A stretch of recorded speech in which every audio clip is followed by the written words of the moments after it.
Qui c'est? C'est moi. C'est Céleste, monsieur Arbogast. Vous mentez. Vous ne faites qu'imiter sa voix. Allez-vous-en. Je vous en supplie, ouvrez la porte, monsieur Arbogast. Ouvrez. Je perds beaucoup de sang.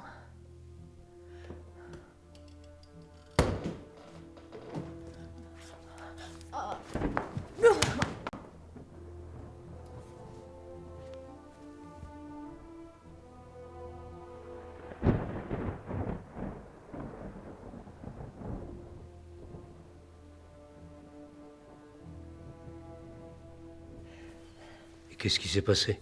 C'est un type dans l'escalier, il voulait me dépouiller. Mais moi... Ah! Je me suis pas laissé faire.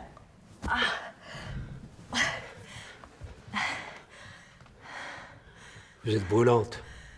Et le médecin, vous l'avez appelé il y a longtemps? Ma pauvre. Je n'ai plus de téléphone depuis hier. Ils m'ont coupé la ligne.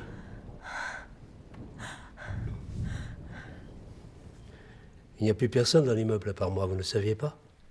Mais alors, il faut faire quelque chose. Moi, je peux pas rester là. Je regrette, Céleste. Je ne bougerai pas d'ici. Personne d'autre n'entrera dans mon appartement. Mais pourquoi? Et si la mort se déguisait en médecin? La mort? Elle en est bien capable. Elle est maligne, vous savez. La semaine dernière, elle s'est fait passer pour un postier pour que je signe un reçu. Après, c'était un entrepreneur envoyé par la mairie. Il voulait que je déménage toutes mes affaires. L'immeuble devait être évacué avant d'être rasé, soi-disant. Comme si j'allais être stupide au point de sortir sur le perron. Toutes les fois où je vous ai apporté vos médicaments, vos courses... Ce joli regard, je sais que ce n'est pas le sien. La mort ne peut pas me tromper là-dessus. Vous savez les yeux de votre père. Des tas de gens meurent n'importe où à travers le monde. Comment est-ce qu'une seule personne pourrait être partout au même moment? J'ai vu la mort comme je vous vois, Céleste. Je sais que je ne suis pas fou.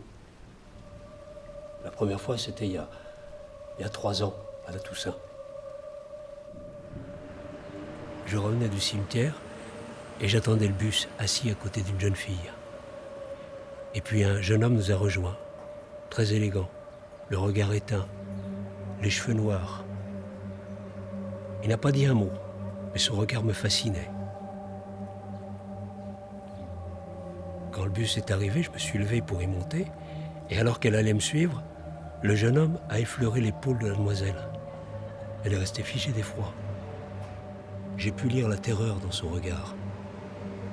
Le bus est reparti, et le jeune homme a continué son chemin tranquillement. La fille, elle était morte.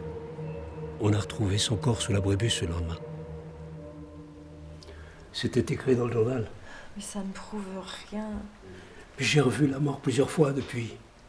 Je l'ai croisée dans la foule, aux obsèques de ma femme, partout.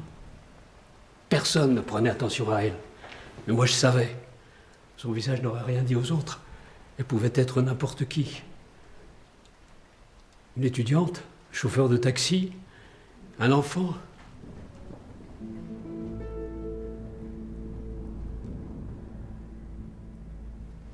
N'importe qui, oui.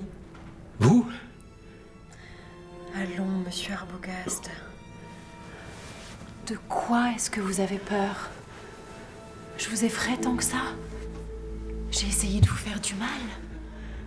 Ce n'est pas moi que vous redoutez, monsieur Arbogast. La mort n'est rien, vous le savez bien.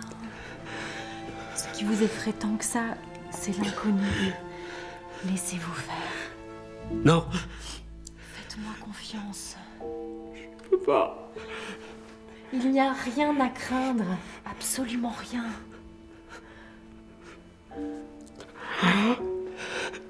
Vous voyez? Pas de choc, pas d'étouffement, pas de long tunnel, rien. Ce que vous redoutiez n'est pas plus violent qu'un murmure. Et ce que vous pensiez être une fin, ce n'est que le début, monsieur Arbogast. Vous avez rejoint le silence.